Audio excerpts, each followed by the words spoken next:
It is 1 o'clock p.m., and I am about to call David Lynch's assistant. Holy shit.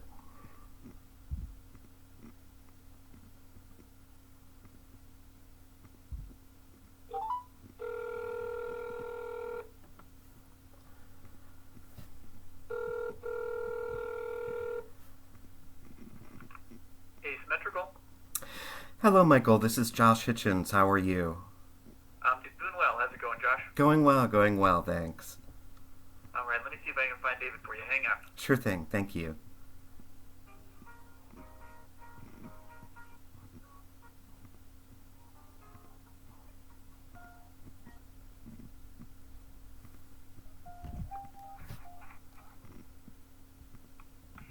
Hey, Josh. Hello, Mr. Lynch. How are you today? Good, thanks. How are you doing? I'm doing well. Thank you so much for taking the time to speak with me. No problem. Awesome. So the first question I'd like to ask is, what brought you to Philadelphia originally? To go to the Academy of Fine Arts. Wonderful. And what was Philadelphia like when you first arrived? Philadelphia, Pennsylvania was a hellhole.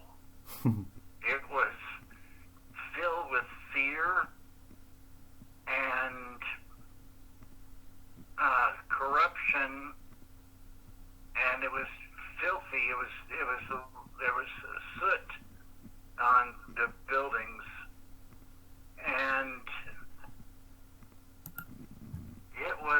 there was a lot of kind of insanity and a feeling in the air that was,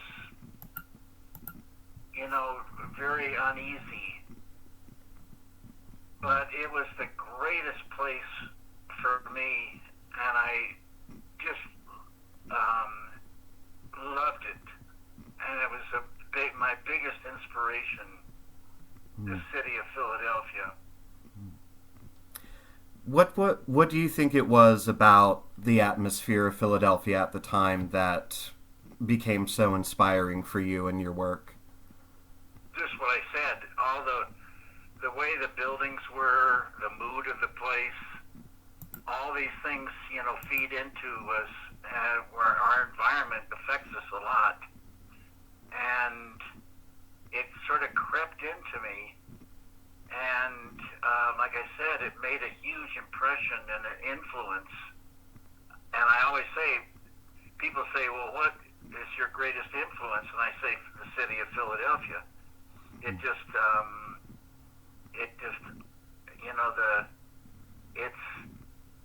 it's a unique city. They say it's like a little New York, but it's way different. And it just, the way the architecture is, and the wood and the colors and the proportions of the buildings, along with the mood and the people and the kind of corruption and feeling in the air, it was just unique. It was fantastic. Great, thank you so much. And it was while you were at the Pennsylvania Academy of Fine Arts, I believe, that you had the first instant of looking at one of your paintings and seeing movement there. Could you tell me a little bit about that?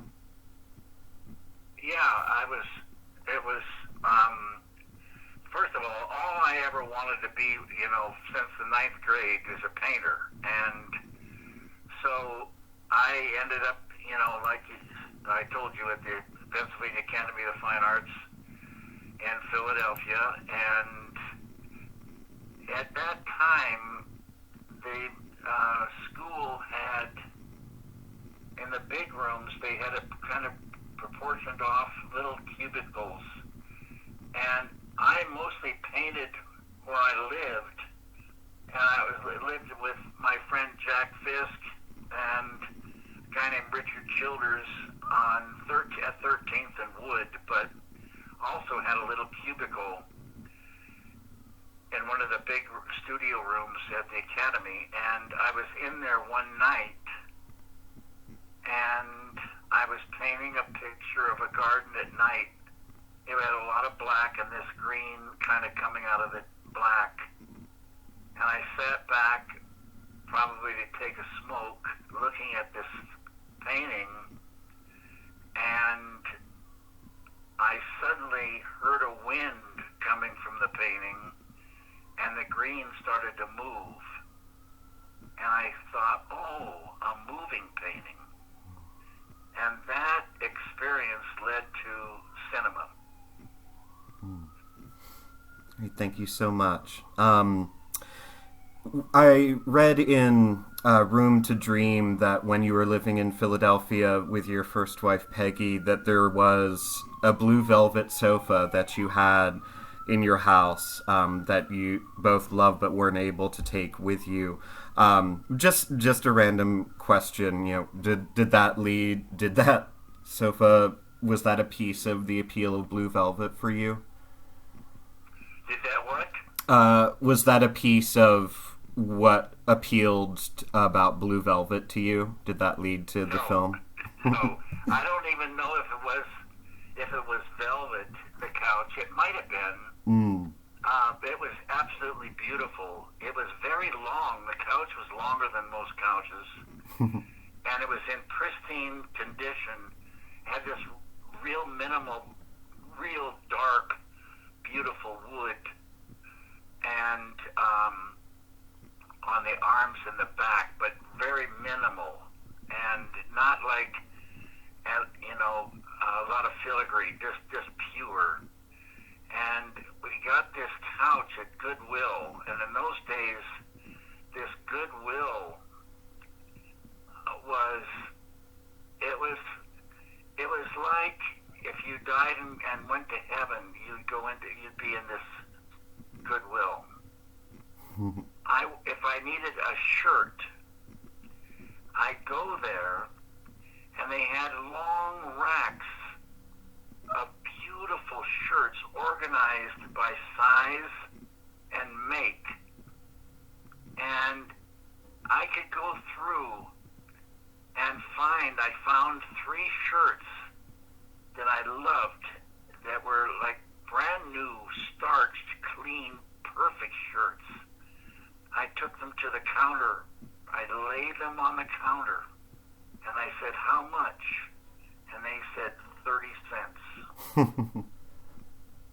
So you could get in this Goodwill things that would curl your hair. It was unbelievable, beautiful things for almost nothing.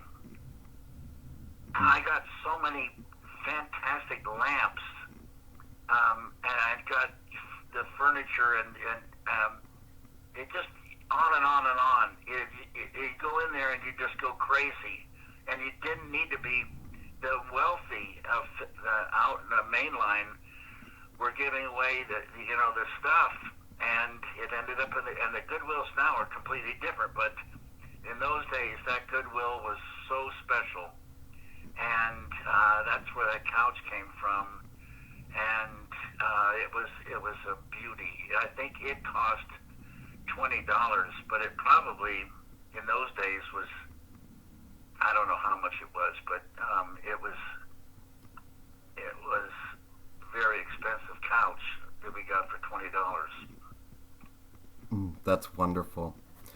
I know you've spoken in the past about how Eraserhead is your Philadelphia story, and watching it to me, like, it really does capture the feel of Philadelphia. Even though of course the city's changed a lot, there are still pockets of it that are very much that.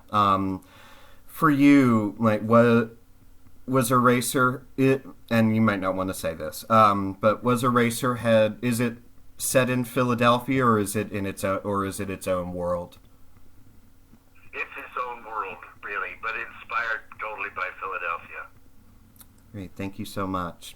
What was when you had your exhibition a few years ago at the Pennsylvania Academy of Fine Arts? Was that the first time that you'd been back to Philadelphia? since the early days? I was back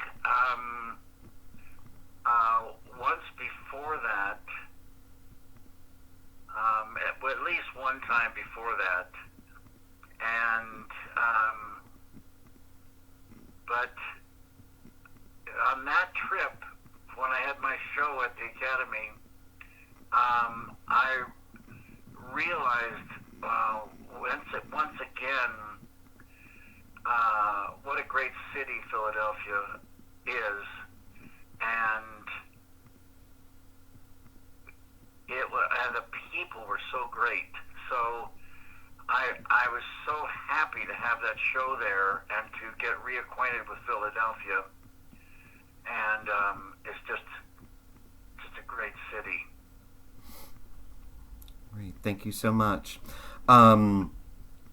When you were in Philadelphia for that trip, I saw you when you spoke at the Free Library of Philadelphia, and you said something that has really meant a lot to me as an artist. I work in theater as well, but you said, as a director, you have to stay true to the idea that you fell in love with, which has been so important to me.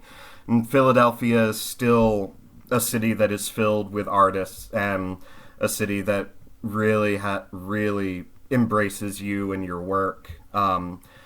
What advice would you have for the artists of Philadelphia today? That's what you just said. Stay true to the idea, and I always say the same thing over and over again. But ideas are the thing. An idea tells you what you're going to do and how you're going to do it. And I say we're nothing without an idea. We wouldn't know what to do if we didn't have an idea. Even say I would like some coffee. That's an idea, and it leads you to go get some coffee. It's like a thought or an idea is so important. And when you get an idea that you fall in love with, there is a beautiful gift to you. And so you see the idea, and if it's a cinema idea, you hear it, you feel it, you know it, you write it down so you won't forget it, and then you translate that idea to cinema, and you stay true to that idea. Every element you check back with the idea. Is this right? Is this the same feel as the idea? Am I doing it right? Is this thing right? Is this thing right? And you keep checking back with an idea, and you let the idea guide you, and the translation, and then you have the thing. Stay true to the idea, and enjoy the doing. Enjoy the doing, and in this world that's so filled with stress and torment these days, it's a lot of times it's difficult to find that bubble of happiness inside that allows you to enjoy the moment-to-moment enjoying of your work. And so I always tell people to get this practice of transcendental meditation as taught by Maharishi Mahesh Yogi. Learn this technique. It takes about 4 days, about an hour and a half a day, and you've got the technique for the rest of your life. And you meditate twice a day, 20 minutes in the morning, 20 minutes in the afternoon, and then just go about your business and watch things get very, very, very good. You get happier. You get more intelligence, more creativity, more love, more energy, and more inner peace. And the negative things that you've been packing up inside start to dissipate and evaporate, giving you tremendous freedom. I say gold will start coming in from within, and negativity, garbage will start going out. And you'll have a great, great time in life catching ideas and realizing those ideas, and be happy in the doing.